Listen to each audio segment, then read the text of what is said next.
Σας καλωσορίζουμε στην συνέντευξη τύπου για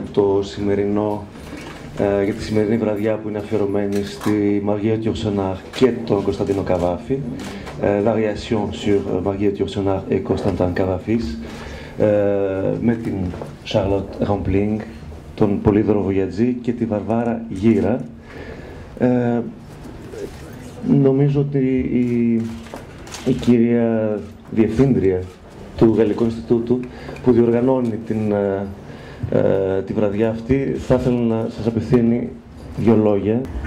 Je voulais dire ce matin évidemment que l'Institut français d'Athènes, l'ambassade de France en Grèce sont particulièrement heureux de présenter ce soir ce spectacle de variation sur Constantin Cavafi et Marguerite Yourcenar.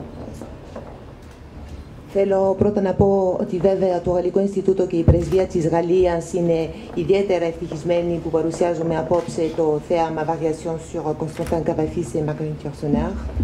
Et évidemment encore plus honoré d'accueillir dans ces murs ce soir Charlotte Rampling. Και είναι μεγάλη τιμή που θα αποδεχόμαστε την Charlotte Rampling στο Γαλλικό Ινστιτούτο απόψε. Et bien sûr aussi Polydoros Voyatsis, τον Πολύδωρο Βογιατζή. Et sans oublier à la guitare Varvara Gira. Και να μην ξεχάσουμε την κιθαρίστρια Βαρβάρα Γύρα. En présentant ce spectacle ce soir, l'Institut français d'Athènes a voulu en quelque sorte marquer la rentrée et la nouvelle saison culturelle et artistique qui commence à Athènes en ce début d'octobre, octobre très ensoleillé et très beau. Παρουσιάζοντας αυτό το θέαμα θέλουμε βέβαια να επισημάνουμε την έναρξη της χρονιάς, της πολιτιστικής χρονιάς. Marquer cette rentrée par une soirée en quelque sorte exceptionnelle bien sûr et surtout emblématique de sa politique de coopération et d'action culturelle en Grèce. Αυτή η διοργάνωση βέβαια είναι εμβληματική της πολιτιστικής και πολιτισμικής συνεργασίας στην Ελλάδα. Η αφορμή για αυτή την παράσταση ξεκίνησε πριν από κάποιους μήνες όταν ζητήθηκε από το φεστιβάλ Marathon de Mots στην Τουλούζη της Γαλλίας να παρουσιάσουμε κάτι για τον Καβάφη. Επειδή η τιμόμενη πόλη σε αυτό το φεστιβάλ για αυτή τη χρονιά ήταν η Αλεξάνδρεια, ζητήθηκε λοιπόν από εμένα να επιλέξω κάποια ποίηματα του Καβάφη για να τα παρουσιάσω μαζί με τον Λάμπερτ Βίλσον στο φεστιβάλ στην Τουλούζη. Αυτό είχε πολύ μεγάλη επιτυχία και από εκεί ξεκίνησε μία ζήτηση για αυτή την παράσταση. Η ιδέα της Yourcenar ήλθε αμέσως μετά, γιατί σκεφτήκαμε ότι μέσα, επειδή η Yourcenar και ο Καβάφης είχαν μια πολύ σημαντική επιρροή και η ίδια επηρεάστηκε πολύ από την ποίησή του και τον μετέφρασε στα γαλλικά, αποφασίσαμε να βάλουμε τη Yourcenar μέσα σε αυτό, έτσι ώστε να υπάρχει διάλογος μεταξύ της ανδρικής σκέψης και του ανδρικού συναισθήματος και της γυναικείας σκέψης και του γυναικείου συναισθήματος, που στην ουσία τελικά μιλάμε για ένα ταυτόσιμο πράγμα. Αυτό φαίνεται πολύ από την παράσταση και η παράσταση ήδη έχει παιχτεί στις Βρυξέλλες και στη Μανόσκ με πολύ μεγάλη επιτυχία και σήμερα παρουσιάζεται στην Αθήνα, όπου ελπίζουμε να έχει την ίδια επιτυχία που γνώρισε και στο εξωτερικό.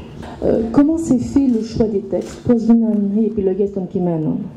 Οι επιλογές των κειμένων έγιναν με βάση 4 κατηγορίες. Η πρώτη κατηγορία είναι η ηλικία και κάποιος πώς μεγαλώνει, γερνώντας δηλαδή. Η δεύτερη κατηγορία είναι ο έρωτας και το πάθος. Η τρίτη κατηγορία είναι η πολιτική ζωή, η κοινωνική ζωή και πώς αυτό επηρεάζει τις συμπεριφορές μας. Και η τέταρτη κατηγορία είναι ο θάνατος και η μοναξιά. Αυτές οι 4 κατηγορίες προέκυψαν μέσα από την ποίηση του Καβάφη, γιατί ο Καβάφης ασχολείται με αυτά τα θέματα σε όλα αυτά τα ποίηματα. Και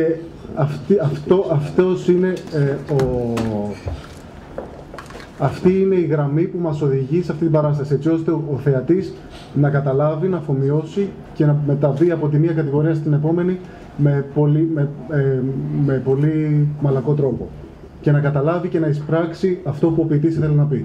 Και φυσικά το ότι υπάρχουν 2 άνθρωποι επί σκηνής που λένε τα ποίηματα σε 2 διαφορετικές γλώσσες είναι γιατί ο Καβάφης μέσα από την ποίησή του ήθελε να πει πράγματα στην εποχή του που δεν μπορούσε να τα πει αλλιώς. Και η διφωνία και τα 2 άτομα επί σκηνής βγάζουν το άμεσο αποτέλεσμα που ήθελε ο Καβάφης. Γιατί μέσα από την ποίησή του περνούσε έμεσα μηνύματα που δεν ήταν εύκολο να φανερωθούν. Πιστεύουμε ότι με αυτόν τον τρόπο εμείς βγάζουμε προς τα έξω το κρυφό συναίσθημα, την κρυφή σκέψη, την κρυφή επιθυμία. Non, le choix des textes, c'était... je ne connaissais pas le poète Cavafis, donc je suis vraiment ravi de le connaître et pouvoir justement le lire, parce que je trouve ça absolument magnifique. Mais le choix était... J'ai lu tous ses poèmes. Quand on m'a proposé ça, quand c'était Olivier qui m'a proposé de faire une lecture, on voulait faire une lecture depuis longtemps ensemble, et on s'est arrêté à Cavafis, et après à Yourcenar, parce que c'est elle qui a fait des traductions, je trouve, les plus belles. Bon, ça a été traduit après, évidemment, mais les traductions de Marguerite Yourcenar, je trouve absolument magnifiques. Donc il y avait ce mélange de ces deux grands auteurs qui étaient très très attirants. C'est pour ça qu'on est là, en Grèce, parce que on lit en fait les poèmes ensemble dans les deux langues. On arrive à faire une sorte de lecture à deux voix, donc qui permet, si vous êtes grec, d'en comprendre le grec, si vous êtes français, de comprendre le français, et avoir au moins le vrai son de la vraie langue. Πιστεύω ότι εξέθεσε καλά την επιλογή των κειμένων ο κ. Βογιατζής. Πρέπει να πω ότι δεν ήξερα τον Καβάφη πριν, αλλά ήταν για μένα μια πραγματική ανακάλυψη να το γνωρίσω, και τελικά το διάβασα όλα τα ποίηματα και θεώρησα ότι αυτά τα ποίηματα ήταν εξαίσια. Έτσι. Αυτό που θα κάνουμε είναι θα διαβάσουμε τα κείμενα, θα τα διαβάσουμε μαζί. Και ενώ στην αρχή η επιλογή του Καβάφη ήταν εμφανής, μετά ήρθε αμέσως η Yourcenar, γιατί κατά τη γνώμη μου η μετάφραση των ποίηματων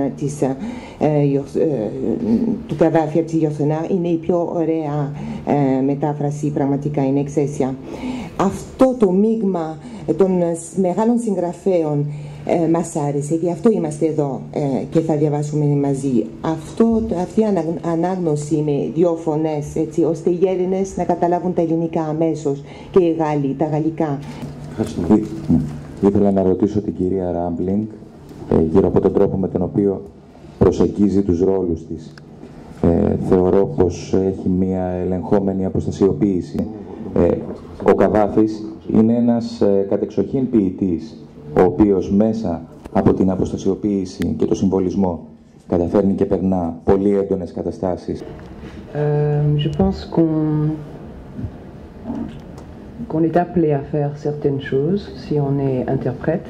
Je parle de moi, je ne peux pas parler d'autres acteurs, mais moi je suis interpellée par certaines ambiances, par certains mots, par certaines paroles, par certains univers. Je ne peux pas vous dire pourquoi, mais la seule chose que je peux dire, que c'est il faut pour moi de pouvoir interpréter un personnage, il faut que je trouve une correspondance, une transférence, il faut que l'auteur me parle à moi intimement. Et ce que j'ai trouvé dans Cavafis, dès que j'ai commencé à étudier son œuvre et à lire le pourquoi et le comment il est venu à faire de la poésie, comme il n'a jamais publié, comme il était très secret, comme c'était quelqu'un qui n'a jamais cherché à être reconnu. Tout ça m'interpellait et correspondait à une certaine partie de moi. C'est pour ça que je l'ai fait. Πιστεύω ότι όντως ορισμένοι ηθοποιοί καλούνται να κάνουν ορισμένα πράγματα. Εμένα όμως λειτουργεί διαφορετικά. Πρέπει να με καλούν τα πράγματα. Ψάχνω πάντα να είναι μια ιδιαίτερα ατμόσφαιρα, ένας κόσμος, ορισμένες λέξεις. Έτσι. Πρέπει να βρω δηλαδή μια αντιστοιχεία για να μπορώ να λειτουργήσω ως ηθοποιός. Έτσι. Και πιστεύω ότι αυτή η εδωμήχια αντιστοιχεία τη βρήκα στον Καβάφη.